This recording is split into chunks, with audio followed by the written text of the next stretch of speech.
Assalamualaikum warahmatullahi wabarakatuh. Saya Indri Wulandari dari kelas 4D Perbankan Syariah. Di sini saya akan menjelaskan tentang hadis terkait riba dan juga jual beli. Yang pertama, saya akan menjelaskan tentang pengertian hadis. Hadis adalah segala yang berasal dari Rasulullah, baik berupa ucapan, perbuatan, maupun berupa hal keadaan termasuk dalam kategori hadis. Selanjutnya, ada pengertian dari riba. Riba merupakan suatu kegiatan pengambilan nilai tambah yang memberatkan dari sebuah akad perekonomian, seperti jual beli maupun utang piutang. Riba juga merujuk pada kelebihan dari jumlah uang pokok yang dipinjam oleh pemberi pinjaman ke orang lain yang meminjam. Dalam pengertian bahasa, riba memiliki arti tambahan atau dalam bahasa Arab disebut sebagai az-zayadah. Tambahan yang dimaksud dalam pengertian riba adalah usaha haram yang merugikan suatu pihak dalam proses transaksi. Ada 5 macam jenis-jenis riba. Yang pertama yaitu riba nasi'ah, yang kedua riba fadl, yang ketiga riba aliyat, yang keempat riba qard, dan yang kelima ada riba jahiliyah. Yang pertama yaitu riba nasi'ah, ialah seseorang yang menghutangi uang dalam jumlah tertentu kepada seseorang dengan batas tertentu, yaitu dengan syarat berbunga sesuai imbalan batas waktu yang diberikan tersebut. Misalnya, seseorang yang berhutang Rp1.000 yang mesti dibayar dalam jangka waktu yang telah ditetapkan tetapi tidak terbayar olehnya pada waktu itu, maka bertambah besarlah jumlah hutangnya. Yang kedua yaitu ada riba fadl, yakni riba yang merupakan tambahan yang disyaratkan dalam tukar-menukar barang yang sejenis. Jual beli ini juga disebut sebagai barter tanpa adanya imbalan untuk tambahan tersebut. Yang ketiga yaitu riba aliyat. Riba aliyat adalah riba dalam jual beli atau yang terjadi dalam penukaran. Penukaran tersebut terjadi tanpa adanya kelebihan, namun salah satu pihak yang terlibat meninggalkan akad sebelum terjadi penyerahan barang atau harga. Selanjutnya yang keempat yaitu riba qard. Riba ini adalah riba dalam utang piutang, yaitu dengan mengambil manfaat atau tingkat kelebihan tertentu yang diisyaratkan kepada penerima utang atau muqtarid. Selanjutnya yang terakhir yaitu yang kelima adalah riba jahiliyah. Macam-macam riba menurut Islam yang terakhir ini adalah riba jahiliyah, yaitu penambahan hutang lebih dari nilai pokok dalam utang piutang karena penerima utang tidak mampu membayar utangnya secara tepat waktu. Yang selanjutnya yaitu hadis tentang riba. Mengenai dosa riba, Rasulullah SAW menjelaskan dalam sebuah hadis berikut ini. Dari Abi Hurairah radhiyallahu anha berkata bahwa Rasulullah SAW bersabda, "Jauhilah oleh kalian 7 hal yang mencelakakan." Para sahabat bertanya, "Apa saja ya Rasulullah?" Kemudian Rasulullah pun menjawab, "Syirik kepada Allah, sihir, membunuh nyawa yang diharamkan Allah kecuali dengan hak, makan riba, makan harta anak yatim, lari dari peperangan, dan menuduh zina." Dari hadis riwayat muttafaq alaihi, disebutkan bahwa tidak ada dosa yang lebih sadis diperingatkan Allah Subhanahu wa Ta'ala dalam Al-Quran kecuali dosa memakan harta riba. Bahkan Allah Subhanahu wa Ta'ala mengumumkan perang kepada pelakunya. Hal ini tentu menunjukkan bahwa dosa riba sangat besar dan berat. Tingkatan haram dosa riba lainnya adalah setara dengan 36 perempuan pezina, sebagaimana disebutkan dalam hadis riba yang satu ini, yaitu dari Abdullah bin Hanzalah Gasilul Malaikat berkata bahwa Rasulullah SAW bersabda, 1 dirham uang riba yang dimakan oleh seseorang dalam keadaan sadar jauh lebih dahsyat daripada 36 wanita pezina. Dari hadis riwayat Ahmad.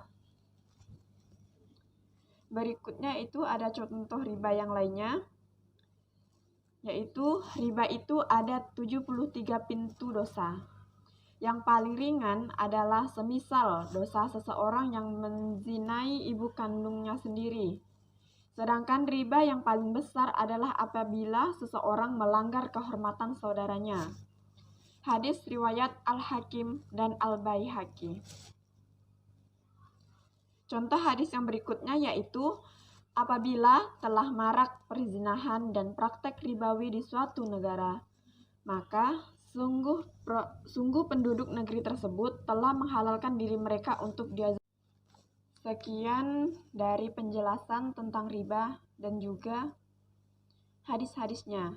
Yang selanjutnya yaitu hadis yang terkait dengan jual beli. Jual beli atau yang biasa disebut perdagangan adalah kegiatan tukar-menukar barang atau jasa atau keduanya yang berdasarkan kesepakatan bersama, bukan pemaksaan. Pada masa awal sebelum uang ditemukan, tukar-menukar barang dinamakan barter, yaitu menukar barang dengan barang. Pada masa modern sekarang, perdagangan dilakukan dengan penukaran uang.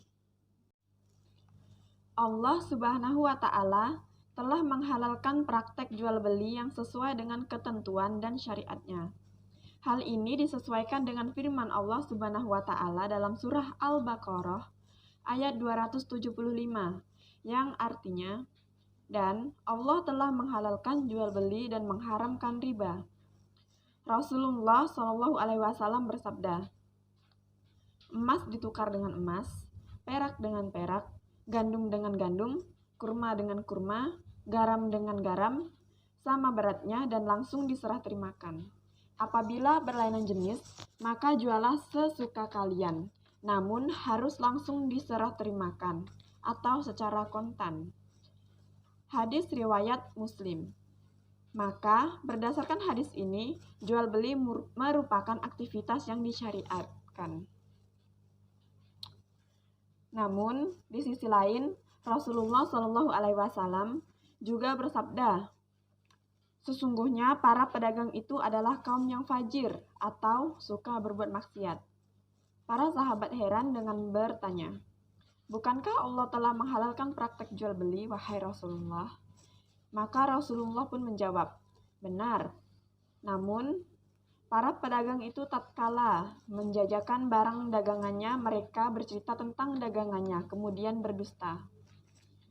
Mereka bersumpah palsu dan melakukan perbuatan-perbuatan keji. Dari hadis riwayat Musnad Imam Ahmad. Oleh karena itu, seseorang muslim yang melaksanakan transaksi jual beli sebaiknya mengetahui syarat-syarat praktek jual beli berdasarkan ketentuan Al-Quran dan hadis, agar dapat melaksanakannya sesuai dengan syariat sehingga tidak terjerumus ke dalam tindakan-tindakan yang dilarang dan diharamkan. Adapun syarat-syarat praktek jual beli yang sesuai dengan syariat Islam, yaitu yang pertama, transaksi jual beli dilakukan dengan rida dan sukarela. Transaksi jual beli yang dilakukan oleh kedua belah pihak hendaknya dilaksanakan berdasarkan kebutuhan dan dilakukan dengan rida dan sukarela tanpa ada paksaan dari pihak manapun. Sehingga salah satu pihak, baik penjual maupun pembeli, tidak ada yang dirugikan. Jual beli harus dilakukan oleh orang-orang yang berkompeten, yaitu orang-orang yang paham mengenai jual beli dan mampu menghitung atau mengatur uang, sehingga tidak sah transaksi jual beli yang dilakukan oleh orang gila dan anak kecil yang tidak pandai atau tidak mengetahui masalah jual beli. Syarat praktek jual beli yang kedua yaitu objek jual beli bukan milik orang lain. Objek jual beli merupakan hak milik penuh salah satu pihak yang terlibat dalam transaksi jual beli. Seseorang bisa menjual barang yang bukan miliknya apabila telah mendapatkan izin dari pemilik barang. Sesuai dengan hadis Rasulullah SAW, yaitu janganlah engkau menjual barang yang bukan milikmu, Dari hadis riwayat Abu Daud. Syarat transaksi jual beli yang ketiga yaitu harus dilakukan secara jujur. Transaksi jual beli hendaknya dilakukan dengan jujur. Rasulullah SAW bersabda, "Barang siapa yang berlaku curang terhadap kami, maka ia bukan dari golongan kami. Perbuatan kasar dan tipu daya tempatnya di neraka." Dari hadis riwayat Ibnu Hibban. Salah satu contoh transaksi jual beli yang jujur adalah dengan cara menjual menyempurnakan takaran. Syarat yang keempat yaitu transaksi jual beli barang yang halal. Transaksi jual beli yang dilakukan haruslah barang atau jasa yang halal atau tidak dilarang oleh syariat Islam, seperti jual beli narkoba dan minuman keras. Rasulullah SAW bersabda, "Sesungguhnya Allah jika mengharamkan atas suatu kaum memakan sesuatu, maka diharamkan pula hasil penjualannya." Dari hadis riwayat Abu Daud dan Ahmad. Syarat jual beli yang terakhir atau yang kelima yaitu dapat diserah terimakan. Barang yang menjadi objek jual beli haruslah barang yang dapat diserah terimakan segera dari penjual kepada pembeli. Rasulullah bersabda, "Emas ditukar dengan emas, perak dengan perak, gandum dengan gandum, kurma dengan kurma, garam dengan garam, sama beratnya dan langsung diserah terimakan. Apabila berlainan jenis, maka jualah sesuka kalian, namun harus langsung diserah terimakan secara kontan." Dari hadis riwayat Muslim.